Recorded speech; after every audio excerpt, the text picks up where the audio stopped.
Chers auditeurs de la radio du cinéma, bonjour. Nous sommes aujourd'hui en compagnie d'un musicien cinéaste qui a une actualité dont je parle de Cyril Morin. Bonjour Cyril. Bonjour. Qui nous accueille dans son studio. Merci de me recevoir. C'est avec plaisir. Cyril, vous êtes un compositeur de musique, mais également un réalisateur de cinéma. Vous avez fait une grande partie de votre carrière aux États-Unis, mais on va le développer. Vous avez beaucoup d'influence, vous avez travaillé avec des artistes de renommée internationale.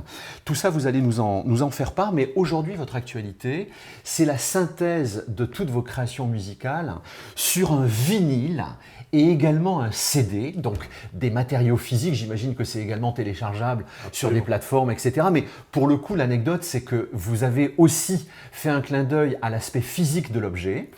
Vous connaissez certainement la radio du cinéma. On est très orienté sur la musique de film. On en diffuse continuellement toute la journée. Et là, donc, évidemment, Cyril, vous vous faites le plaisir d'évoquer votre carrière à travers ces 25 ans. Cyril, en premier lieu, la première des questions que j'ai envie de vous poser, c'est comment la musique s'est offerte à vous? Est-ce que vous êtes issu d'une famille de musiciens ou pas du tout? Et quelle est peut-être la rencontre qui a occasionné votre passion pour la musique? Alors, moi, j'ai dû me mettre à la musique un petit peu par éducation, parce qu'il fallait le faire. Mais j'ai eu la chance, plus tard, de rencontrer des passionnés de musique. Et j'ai commencé plutôt par même si j'ai fait le conservatoire, j'ai rencontré des gens passionnés de la musique pop et rock des années 70. Et évidemment, ça m'a influencé pour devenir guitariste. Et je pensais pas faire de la musique de film. Donc j'ai fait de la chanson, j'ai fait des arrangements, j'ai fait de la radio. J'ai même eu mon petit quart d'heure de gloire en France dans les années 80 à la télévision. Mais j'ai réalisé que ce que j'aimais, c'était le studio, c'était le laboratoire, c'était de créer en permanence. Et donc j'ai arrêté d'aller devant la scène pour commencer à travailler dans le studio, beaucoup plus. À cette époque-là, vous êtes en France ou vous êtes déjà aux États-Unis? Non, je suis en France. Ça, c'est dans les années, début des années 90. D'accord. Et j'ai fait des instrumentaux, j'ai fait des commandes. En fait, je faisais un peu tout et n'importe quoi, mais j'étais très successful, comme on dit. J'étais un jeune premier, quoi, on va dire. Et ça marchait très fort pour moi. Et j'ai réalisé qu'il fallait que j'apprenne la musique. Je pensais la connaître et je ne la connaissais pas du tout. Donc je me suis enfermé dans le studio et je suis retourné prendre des cours. Et j'ai eu la chance de rencontrer un grand chef d'orchestre qui s'appelle Sergueï Tchelibidak. Il y a un film de son fils qui va sortir bientôt qui s'appelle La cravate jaune. Et j'ai suivi son enseignement et j'ai pu voir là où se trouvait la musique, avec un grand M. Et j'ai réalisé que ce n'était pas ma voix, que ma voix c'était de raconter des histoires, d'aller avec les films. Et j'ai compris qu'il fallait que je réunisse la musique et ma passion pour les films, que j'avais depuis toujours. Et c'est à ce moment-là que j'ai commencé à mettre ensemble la musique et les films. Mais c'est très tard, après avoir été réalisateur, que j'ai réalisé que j'étais un storyteller. C'est-à-dire que je racontais des histoires. Donc je raconte des histoires avec ma musique. Alors justement, ce qu'il y a d'intéressant dans votre propos, c'est que vous démarrez donc par l'image, le narratif en fait dans son ensemble, la musique étant un des ingrédients. Mais au-delà de ça, ce qu'il y a de formidable, et quand j'ai un petit peu parcouru votre bio, vous avez croisé des gens très influents, très importants, et quelque part toute cette nourriture, elle a contribué à, j'allais dire, le côté un peu floral de votre musique et les influences culturelles de votre propre vie au quotidien. Vous êtes d'accord avec ça en fait, Cyril? Tout à fait. Alors moi je crois vraiment au travail, c'est-à-dire à la solitude et au travail quotidien. Mais je crois à l'effet de groupe. La rencontre, le partage et l'effet de groupe. Je souligne toujours, j'ai toujours l'image des Rolling Stones, ensemble ou séparément. C'est des gens que vous avez croisés dans votre vie? Non, mais je les ai vus plusieurs fois en concert, notamment aux États-Unis. En groupe, ils sont très impressionnants. Et je pense que la musique de film, Vous voulez dire la force qui dégage? la force qui dégage en groupe ouais. est plus grande que si Ouais. c'était des individualités. D'accord, Quoi. d'accord. Et je pense que le cinéma et la musique, parce qu'on peut jouer entre musiciens, c'est exactement la même chose. C'est intéressant comme analyse. Je crois beaucoup à l'effet de groupe Mhm. et à tout ce qu'on peut prendre et avoir la possibilité de s'enrichir au contact des autres. J'aurais jamais eu la vie que j'ai eue sans avoir rencontré les réalisateurs qui m'ont mis sur des voies auxquelles je ne m'attendais pas et qui ont changé le cours de ma vie, tout simplement. Et En tout cas, qui l'ont influencé. oui, j'ai changé, parce que quand vous êtes constamment dans votre studio à travailler, à Paris, tout d'un coup, quelqu'un dit on va aller faire le tour du monde avec ce film. Moi, je n'étais pas préparé à ça, puis après, on y prend goût. Donc finalement, moi qui étais plutôt sédentaire, j'ai commencé à être nomade et je suis encore un grand nomade aujourd'hui. Et je pense que du coup, en fait, votre création, elle émane de cet état d'esprit-là. En fait, cette curiosité finalement du quotidien contribue à comment dirais-je, révéler votre création et votre créativité au quotidien finalement. En permanence, cette espèce de fil créatif vous accompagne dans toutes vos démarches, quelles qu'elles soient. Alors, c'est tout à fait ça. Chaque projet, j'ai une vraie page blanche. Ça vient La peut-être fameuse page blanche. page blanche parce que j'ai aucune méthode, j'ai aucun mode que je réutilise très rarement. Je suis influencé par la nouvelle géographie et la nouvelle histoire que je vais rencontrer. Et en fait, c'est ce qui donne des films comme Samsara. Ouais. C'est ce qui donne aussi la série comme Borgia. Donc, même si... Vous les citez parce qu'évidemment, vous avez accompagné musicalement tous ces projets. Voilà. Et qui sont des projets qui ont fait date, clairement. Oui, pour certains, oui. Mais par exemple, quand j'ai fait Samsara, je n'ai pas été en Inde. Je n'ai pas eu besoin parce que ce qu'on m'a raconté suffisait à nourrir l'histoire que moi j'allais raconter. Là, vous parlez de réalisateurs comme Panali, des gens comme absolument. ça, en fait, qui sont quand même des pointures, pardonnez-moi. Oui, absolument. On a fait une dizaine de films ensemble. Ouais. Et puis Borgia, c'est aussi retourner dans le temps, retourner dans le passé où je ne suis jamais allé, mais qui permet aussi de faire un voyage. Et donc, de cette page blanche, on me dit, voilà, Samsara, Borgia, je cherche, j'étudie, je lis même, et je me nourris. Et je dirais qu'il y a un triangle entre ce que dit le réalisateur, les premières images que je reçois et le scénario. Et tout ça me donne un point de départ. Voilà, je pars comme une fusée. Après, j'ai plein d'idées. Dès que j'ai tous ces ingrédients, ça peut aller très vite. Expliquez-nous techniquement, on a eu la chance de visiter un petit peu votre home studio. J'imagine que tout démarre de là. En tout cas, une grande partie de vos créations. Pas forcément. Pas forcément. D'accord, mais en tout cas, c'est une étape de travail, j'imagine, dans votre projet artistique. Alors, lorsque vous êtes sollicité pour créer quelque chose pour un film ou même pour un projet, puisque on va l'évoquer, mais vous avez travaillé avec des artistes comme Madonna, vous avez eu quand même des projets, notamment aux États-Unis, puisque vous avez partagé une partie de votre vie avec les États-Unis, et vous allez nous raconter cet épisode-là. Mais avant ça, en fait, racontez-nous un petit peu comment le process créatif s'opère et à partir de quel moment vous commencez à vous entourer peut-être de gens pour finaliser le projet musical. C'est intéressant de connaître un peu ce cheminement. Alors, moi, je ne vais pas directement dans mon studio. L'image mentale de ce que je vais faire est la plus importante. Ah, c'est une vraie information. Et donc, je travaille sur une image musicale, mentale. Une sorte de projection, quoi. Voilà. D'accord. J'ai une espèce de sculpture un musicale. Canevas, un maillage. Qui se dessine. Et j'ai pas besoin de machine, j'ai juste besoin de me plonger dans un univers ou d'avoir les mots du réalisateur ou de la réalisatrice qui vont me donner des éléments et je vais travailler d'abord sur cette image mentale.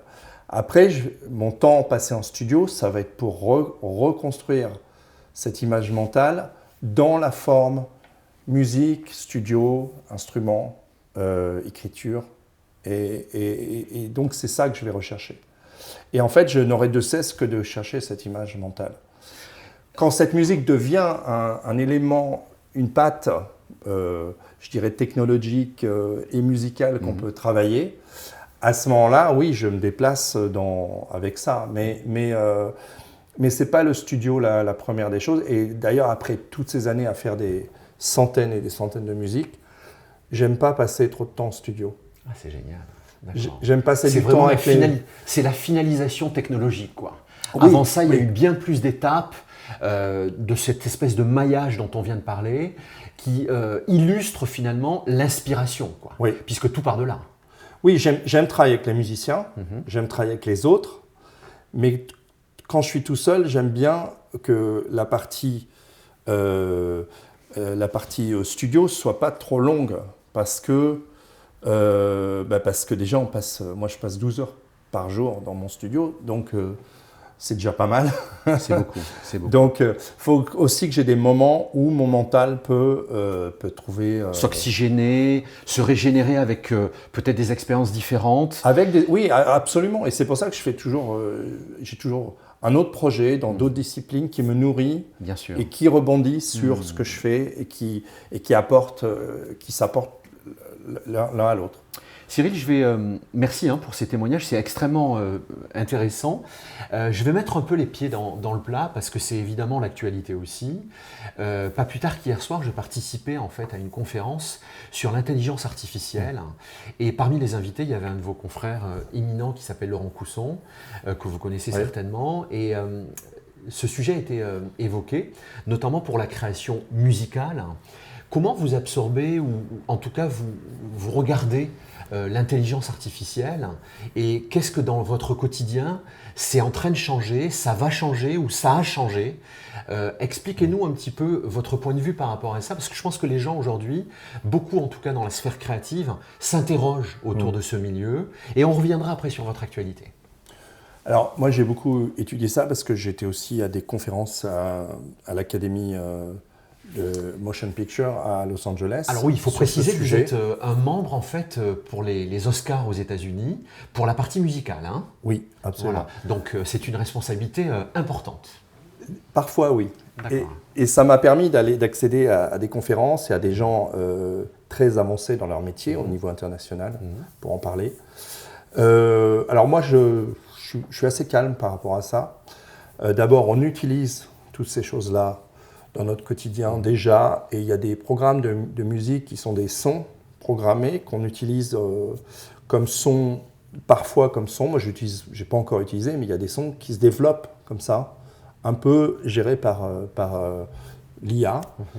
Et j'ai des amis qui ont créé des chansons incroyables déjà avec l'IA.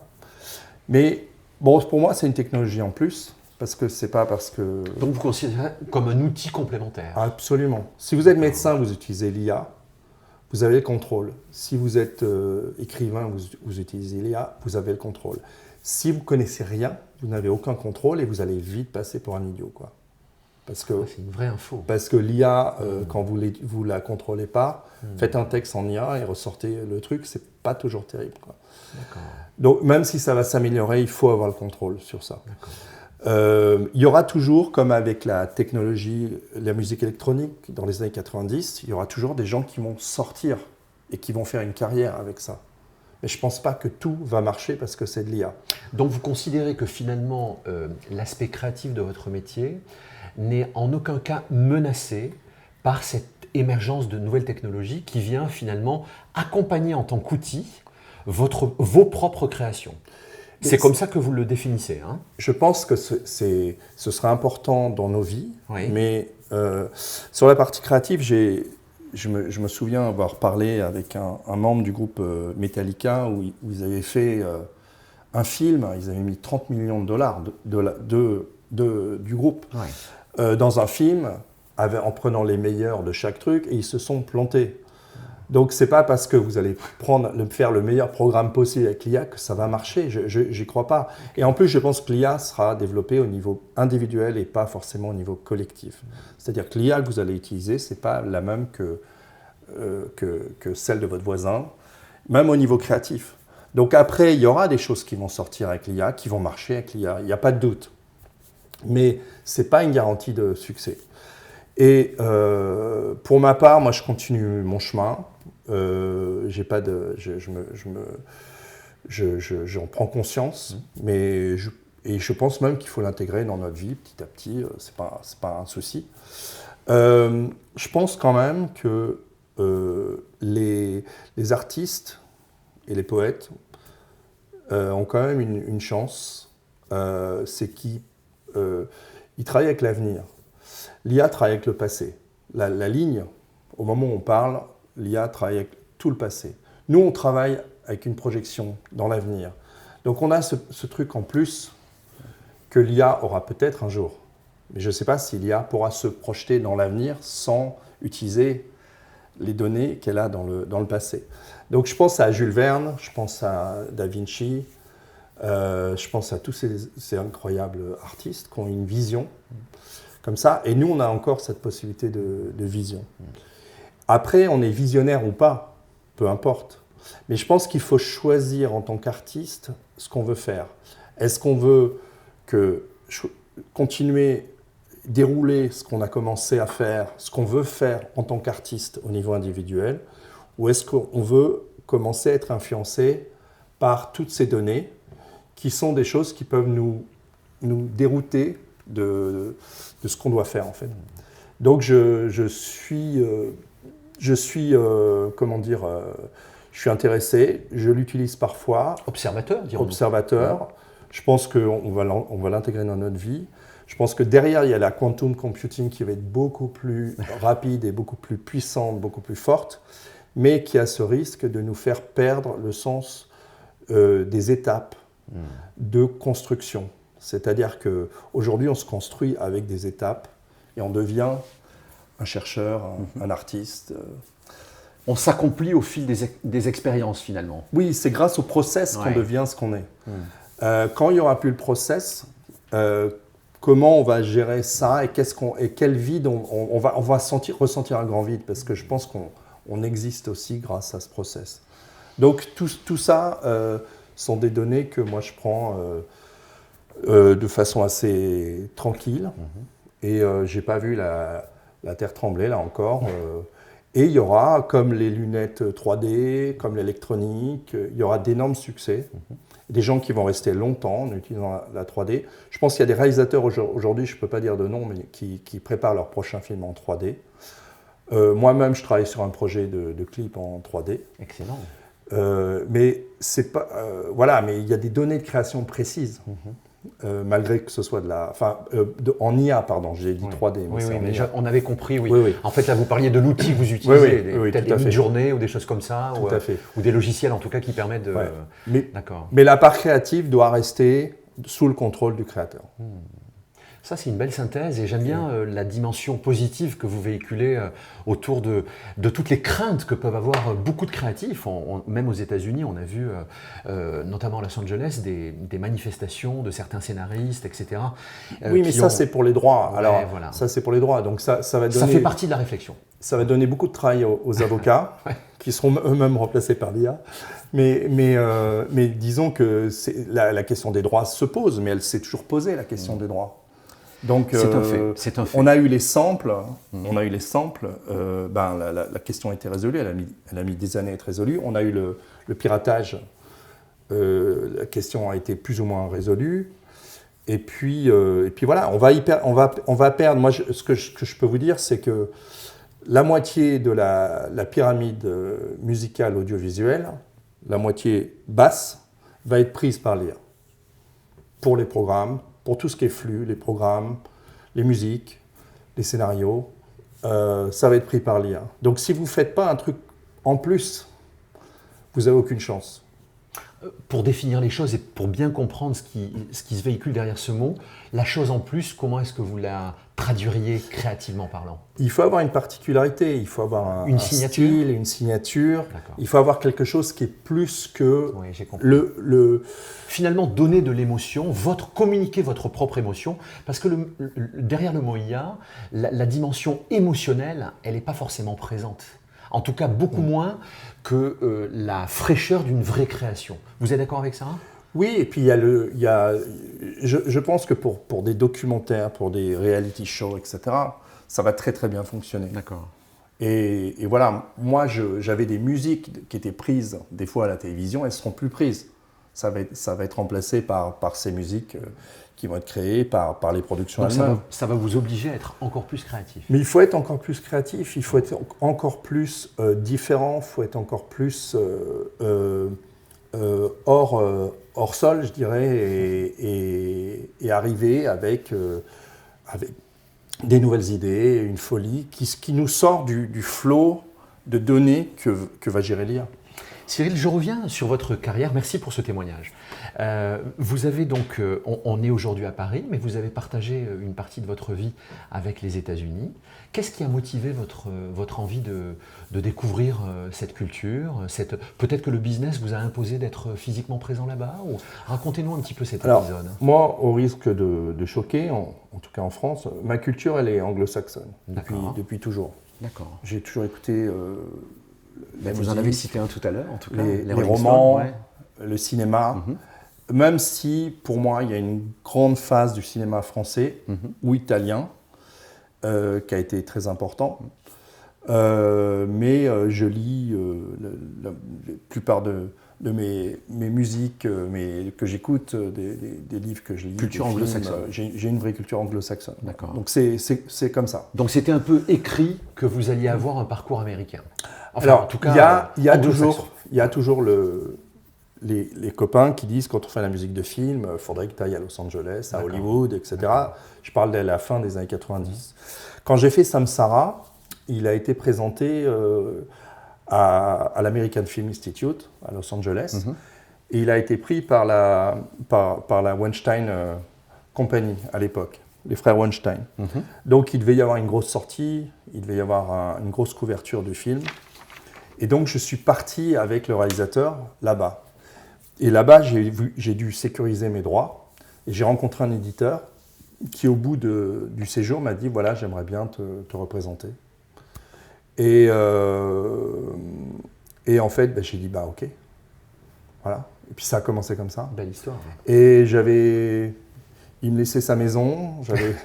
Il me faisait rencontrer les gens des différents studios. Le rêve américain. Donc c'était bien. Et puis je sais pas que j'y ai cru, c'est que je pense que c'est très difficile de travailler aux États-Unis, mais j'étais accueilli. J'étais très très bien accueilli aux États-Unis, je dois dire.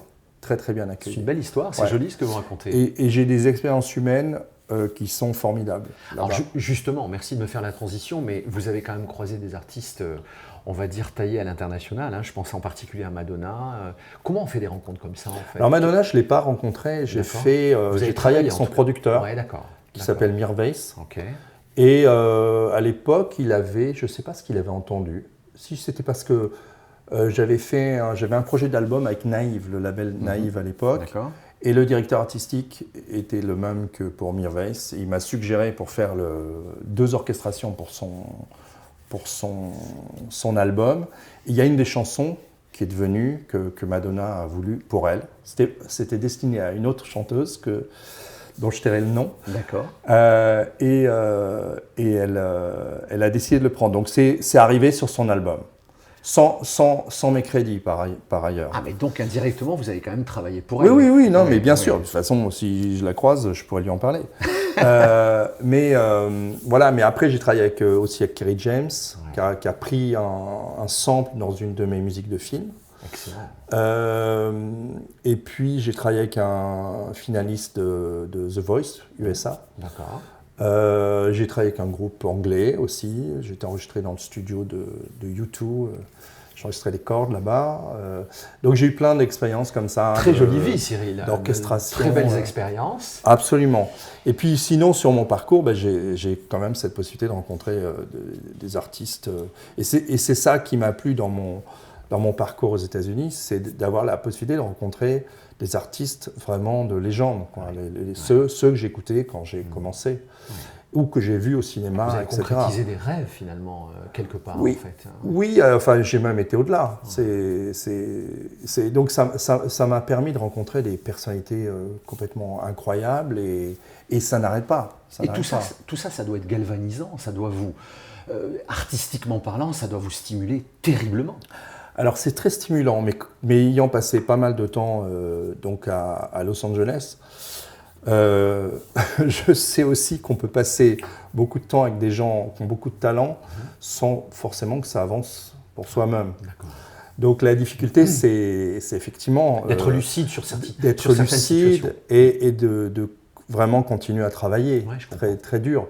Et d'ailleurs, c'est pour ça que mon expérience qui a été dans plein de pays différents, quand j'ai été aux États-Unis, elle a continué dans plein de pays différents.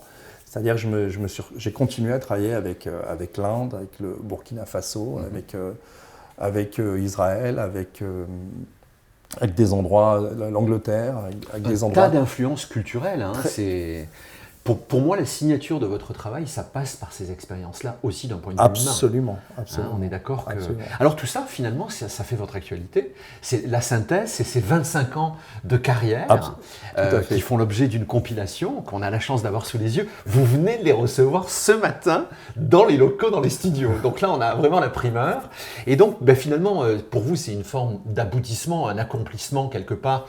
Une synthèse un peu de votre vie professionnelle, ces 25 ans de rencontres que vous venez d'égrener au fil de l'interview, et parmi toutes ces expériences, il y a des musiques de films qui sont pour certaines devenues quasiment cultes, hein, vraiment des morceaux emblématiques de votre carrière.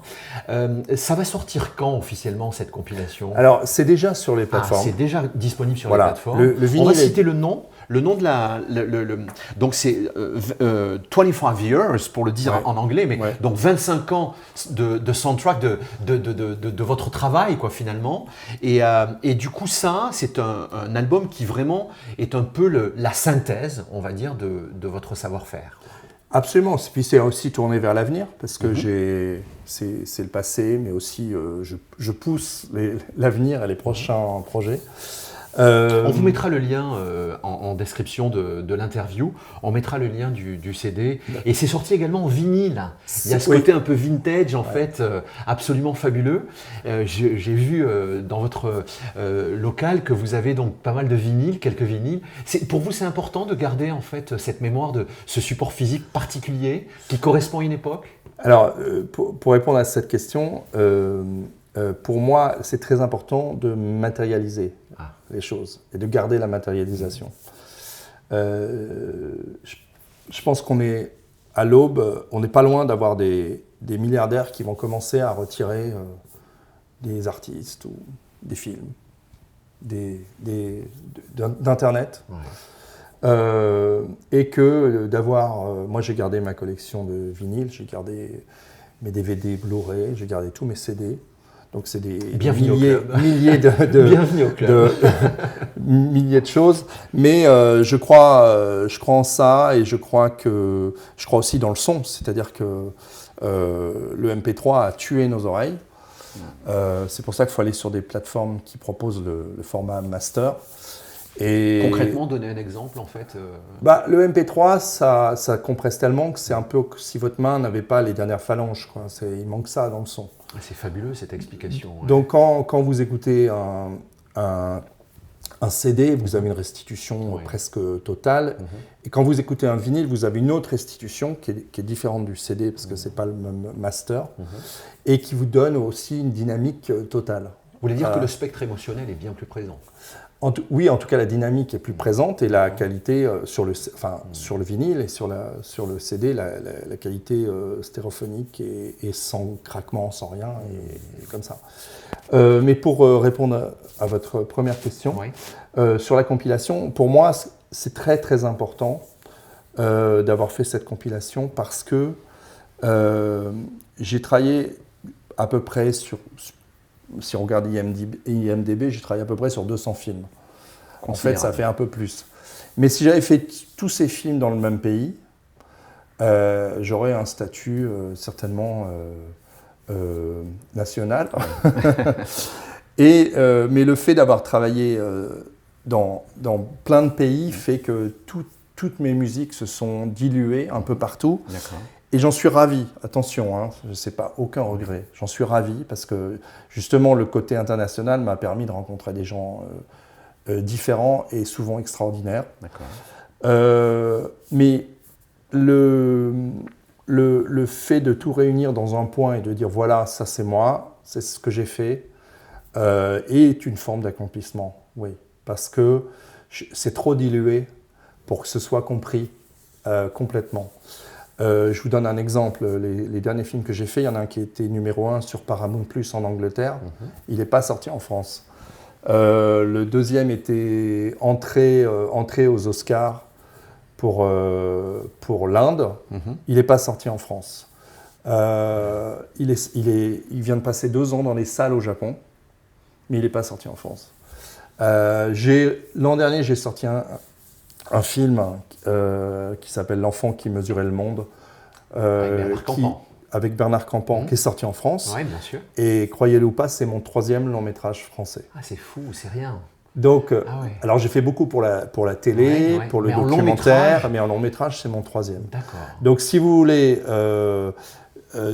de pouvoir montrer avec cette compilation qu'effectivement, j'ai fait tout ça, parce que beaucoup de gens, en fait, ignorent, quand vous allez dans un pays, ils ignorent ce qui s'est passé dans l'autre pays. Bien sûr, bien sûr. Donc au final, pour moi, c'est très important de réunir. Oui, ce que vous voulez dire, c'est que ça. Cyril Morin, en France, ça se résume finalement à assez peu d'expérience cinématographique.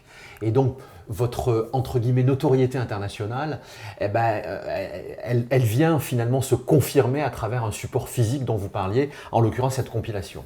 Voilà. Tout à fait. Donc finalement, en fait, c'est un peu aussi une alerte pour toute la profession en disant, voilà, je voulais quand même vous signaler que j'ai eu juste 200 films, etc., etc. Et donc d'expliquer un peu aux professionnels que votre parcours de musicien et de réalisateur, en fait, est extrêmement, extrêmement conséquent. Oui, bon, j'ai l'expérience. Mais vous savez, l'humilité.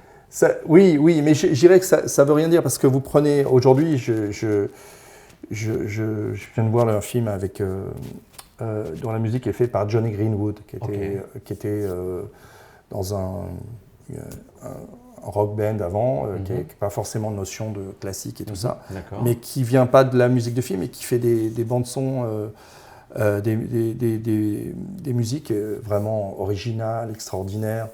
Donc il peut toujours y avoir quelqu'un qui vient d'ailleurs et qui apporte une originalité, etc. Et donc, si vous voulez, aujourd'hui, il y a 200 compositeurs, quand vous regardez même la liste des Oscars et la liste des Césars, ou les films européens, vous avez une tonne de compositeurs. Il y a 20-25 ans, il y avait une trentaine qui faisaient tout le travail, quoi. Donc ça a beaucoup changé. Donc il y a beaucoup de gens qui viennent d'autres horizons et qui sont originaux et qui sont intéressants. Oui, ça apporte une coloration différente à la musique de film en général. Après, là où l'expérience sert, je pense, en termes de cinéma, c'est qu'au final, on n'est pas des compositeurs, on est des filmmakers. Et on participe à une histoire, on est des storytellers. Ce que vous évoquiez en début d'interview. Voilà, tout à fait. Et je pense que la partie musicale est évidemment très importante, l'inspiration, les idées, mais de savoir travailler avec un réalisateur, de savoir raconter l'histoire avec ce réalisateur, c'est quelque chose d'essentiel, qui n'est pas évident à trouver,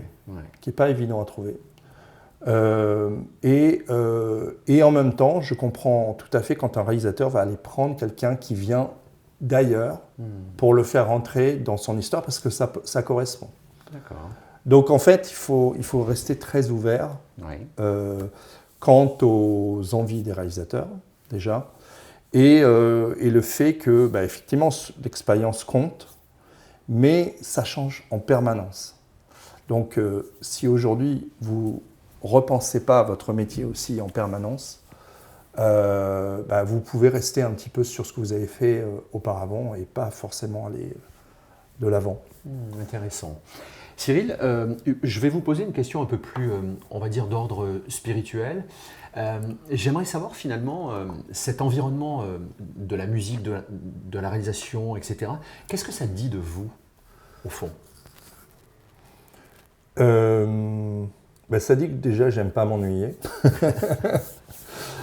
J'aime bien me renouveler en permanence. Ouais. J'aime bien aborder d'autres formes d'art aussi et les faire rebondir avec la musique. Donc pour moi, c'est important de me renouveler, d'aller chercher ailleurs l'inspiration. Mais c'est ce qui se passait avant, hein, si vous regardez beaucoup de compositeurs dans les années 60-70 qui jouaient au tennis pendant 3 jours et qui, la nuit avant de livrer, écrivaient tout.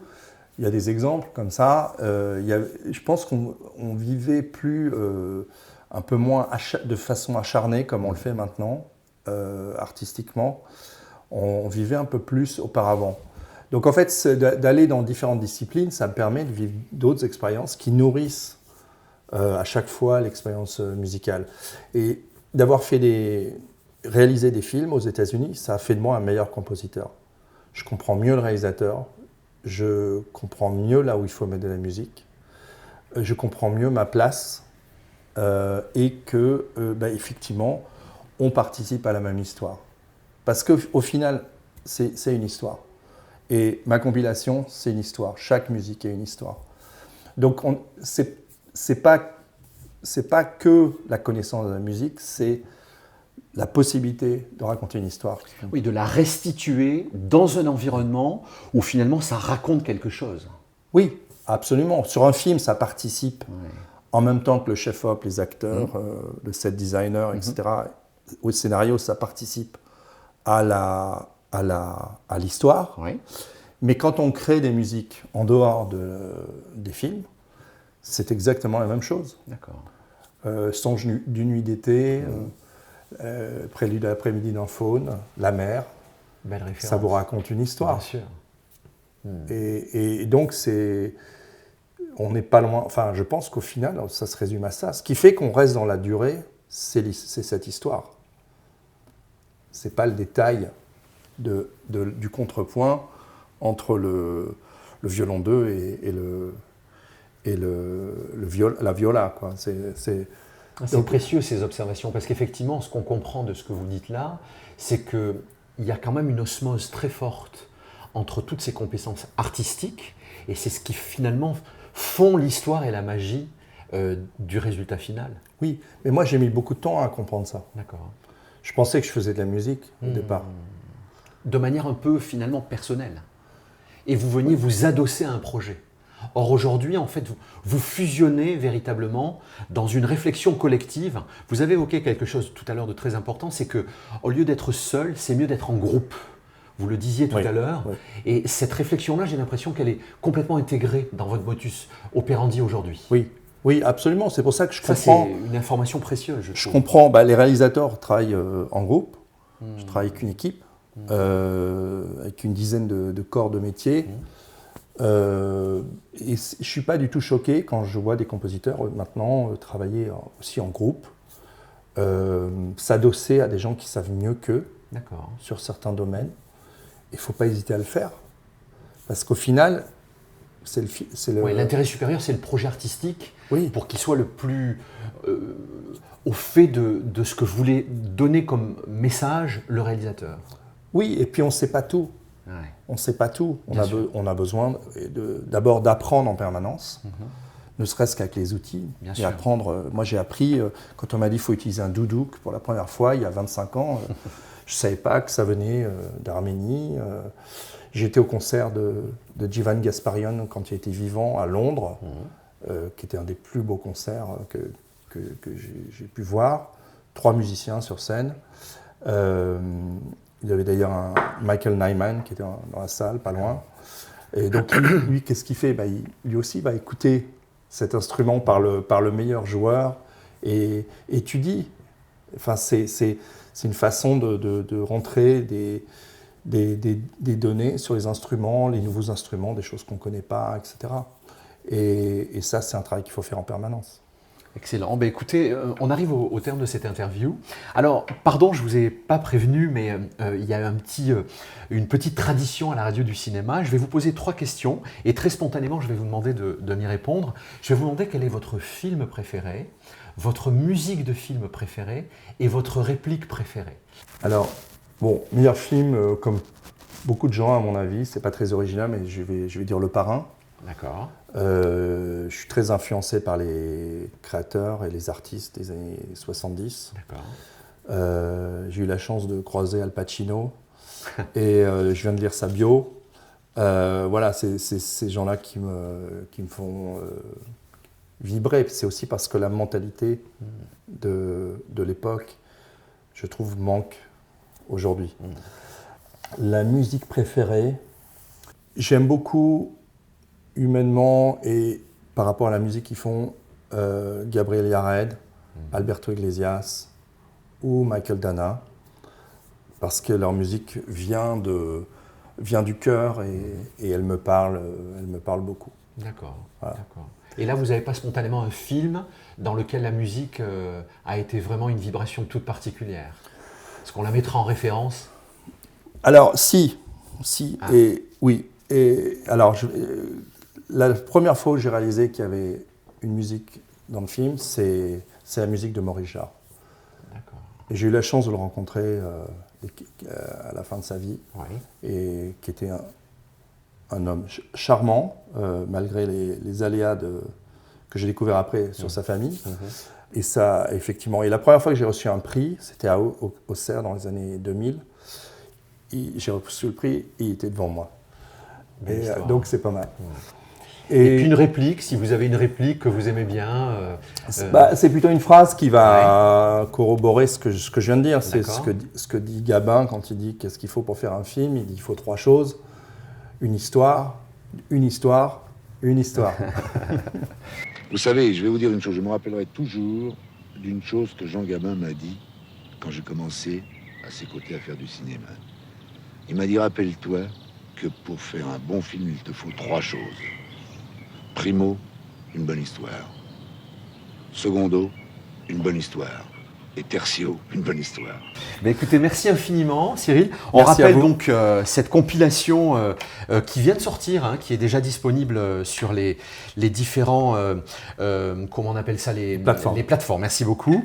Mais qui est physiquement, et vous êtes attaché à la matérialité des choses, a fait l'objet donc d'un vinyle et d'un CD. Donc on rappelle le titre, donc c'est 25 ans de votre travail finalement, une synthèse de votre travail. Et donc on mettra les références sur l'interview, comme ça les gens pourront directement aller la commander. Et si vous le cherchez sur les plateformes, c'est sous mon nom, oui. Cyril Morin. Cyril Morin, M-O-R-I-N. Et la pochette est mauve. Elle est mauve et elle est très belle. Vous avez un regard qui attire très spontanément et donc on rentre un petit peu dans votre univers. Voilà. Merci infiniment Cyril d'avoir partagé avec nous cette belle expérience de musique à travers différents pays et beaucoup de très très belles rencontres.